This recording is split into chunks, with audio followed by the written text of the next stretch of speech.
اللي فات فصلت 5 من اعضاء اللجنه النقابيه عشان بتطالب بحقوق العمال، الحوافز والارباح.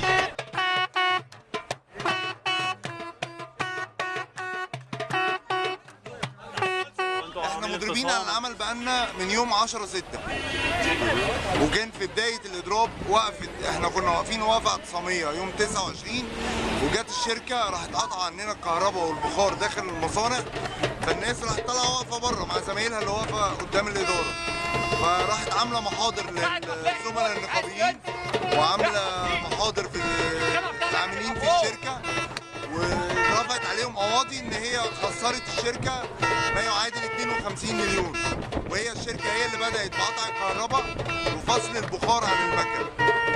النتيجه ان في 1200 اسره دلوقتي مهدده ان هي ما يبقاش في مصدر دخل ليها بسبب تعنت الشخص دوت.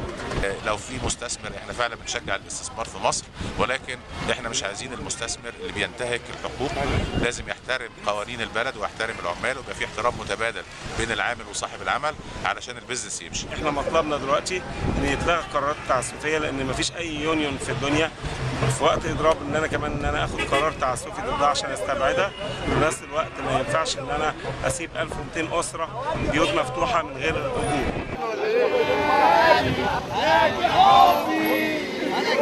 احنا مستمرين في الاضراب بتاعنا والاعتصام لحد ما تنفذ كل مطالبنا، وخصوصا المطلب الاخير اللي كان تصعيد من الشركه في فصل 5 من الشركه، منهم 3 من اللجنه النقابيه و2 من الزملاء، وده كان فصل تعسفي والقرار بتاعه كان غير قانوني وباطل، وان شاء الله هم دلوقتي في صدد ان هم ياخدوا حكم بالعوده للعمل. لكن احنا بنوصل كلمه بنقولوها الاداره المصريه او الاداره اللي في ايطاليا، ان الناس اللي شغالين دول عمرهم ما هيسيبوا زمايلهم الخمسه اللي اترفضوا منهم، ولا نقعدوا نتكلموا معاهم، ولا ناخدوا اي حاجه من اللي احنا الطلبات اللي احنا طالبينها، الا ما زمايلنا الخمسه يرجعوا الاول، وبعد كده نقدر نتكلموا معاهم في حقوقنا واي حاجه، لاننا كلنا ايد واحده.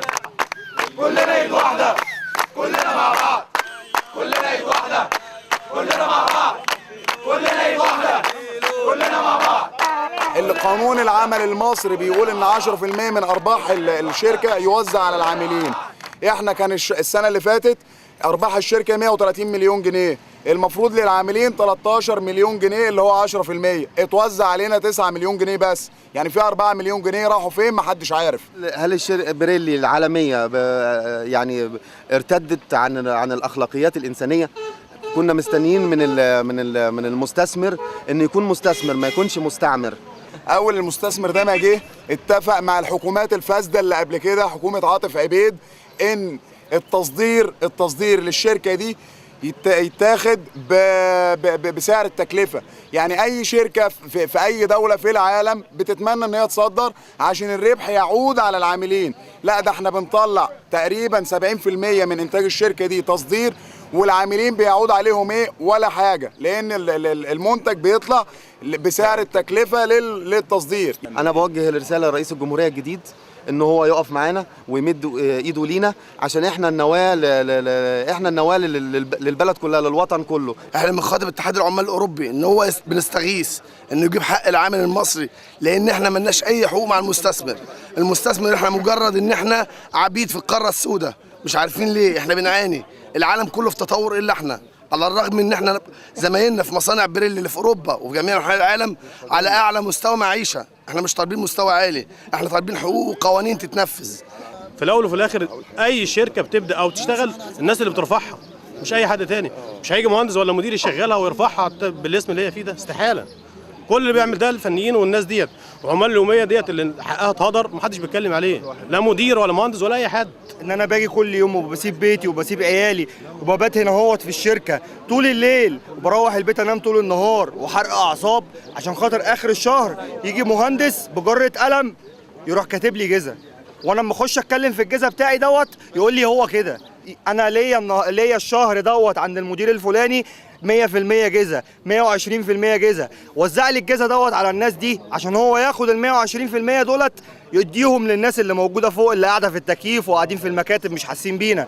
احنا بنموت تحت، احنا بنموت، الحر بياكلنا، دماغنا بتبوظ، عيالنا ما بنشوفهمش، ازواجنا في البيوت مش عارفين نقعد معاهم، يا اما في الشغل يا اما نايم يا اما عيان مرمي على السرير. لما بقع بيجي يقول لي انت بتتمرض ويديني جزا بدل ما يديني مرضي، بقعد اتحايل عليه عشان خاطر يعملها لي اصابه ولا يعملها لي مرضي، وبخش فاصل في يوم. كلام يعني منطوق سياسه، بنبص للناس من فوق كأن الناس دي عبيد عندهم. الناس دي ما حسيتش بالثوره، احنا امتى هنحس بالثوره؟ احنا عاملين اضراب ومكملين. احنا صوتنا راح في المظاهرات بره قدام السفاره الايطاليه، ورايحين تاني وتالت ورابع. صوتنا راح، وهنقعدوا شهر واثنين وثلاثه لو هنقعدوا سنه، بس مستحيل ان العامل المصري يتهان تاني. احنا لينا حقوق وهناخدها، واللي عايز يجي يستثمر في مصر يجي فوق دماغنا، بس يراعي حقوق العامل المصري. احنا ما بنقصرش في اي حاجه. احنا لو هنضربه شهر اثنين ثلاثه مفيش مشكله بالنسبه لنا، بس حقوقنا هتيجي. كلنا ايد واحده، كلنا مع بعض.